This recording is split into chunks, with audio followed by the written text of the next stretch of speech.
Cricket commentary കേൾക്കുന്ന സമയത്ത് ഞാൻ ആദ്യമേ പറഞ്ഞു, ഞാൻ ഇംഗ്ലീഷ് ഡെവലപ്പ് ചെയ്തിരിക്കുന്നത് ഏറ്റവും കൂടുതൽ ക്രിക്കറ്റ് കമൻട്രിയും ക്രിക്കറ്റിൻ്റെ ന്യൂസൊക്കെ കേട്ടിട്ട് തന്നെയാണ്. അപ്പം ക്രിക്കറ്റ് കമൻട്രി കേൾക്കുന്നത് നിങ്ങളൊന്ന് ശ്രദ്ധിച്ച് വയ്ക്കാൻ മതി. ഒരു ബ്യൂട്ടിഫുൾ എക്സ്പ്ലനേഷൻ ഞാൻ പറഞ്ഞുതരാം. അപ്പോൾ ബുംറ ബൗൾ ചെയ്യുകയാണെന്ന് വിചാരിക്കാം. അപ്പം ഒരു ഓവറിൽ നിങ്ങൾക്കറിയാം 6 ബോളുകളാണ് ഉണ്ടാവുക. പലരും 2-3 ബോൾ കഴിഞ്ഞ് ഒന്ന് കമൻട്രി ശ്രദ്ധിച്ച് നോക്കിയാൽ നിങ്ങൾ കേൾക്കുന്ന സെൻറ്റൻസ് ആയിരിക്കും Bumrah has bowled well so far. അതായത് Bumrah has bowled well so far, അതായത് ഇതുവരെയും നന്നായിട്ട് തന്നെ ബോൾ ചെയ്തിട്ടുണ്ട്. നെക്സ്റ്റ് സെൻറ്റൻസ് നോക്കാം. But he hasn't got a wicket yet. He hasn't got a wicket yet. ആദ്യത്തേൽ he has bowled well so far, അവിടെ has plus വേർബിൻ്റെ തേർഡ് ഫോമാണ് വന്നിരിക്കുന്നത്. അതായത് ഇതുവരെയായിട്ടും നന്നായിട്ട് തന്നെ ബോൾ ചെയ്തിട്ടുണ്ട്. ബട്ട് രണ്ടാം സെൻസ് നോക്കുക, but he hasn't got a wicket yet. അവിടെയും പ്രസന്റ് പെർഫെക്റ്റ് നെഗറ്റീവിലാണ്, അതിൻ്റെ കൂടെ യെറ്റ് എന്ന് വന്നിട്ടുണ്ട്.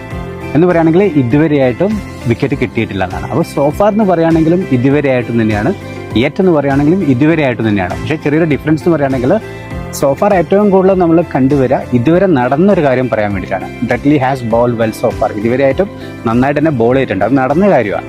ഇനി യെറ്റ് ഏറ്റവും കൂടുതൽ വരിക ഇതുവരെ നടക്കാത്തൊരു കാര്യം പറയാൻ വേണ്ടിയിട്ടാണ് യെറ്റ് യൂസ് ചെയ്യുക. So he hasn't got a wicket yet എന്ന് പറയുകയാണെങ്കിൽ ഇതുവരെയായിട്ട് കിട്ടിയിട്ടില്ല, ബട്ട് നമ്മൾ വിക്കറ്റ് കിട്ടുന്ന ഒരു പ്രതീക്ഷയുണ്ടാവും. Okay, hope it's clear.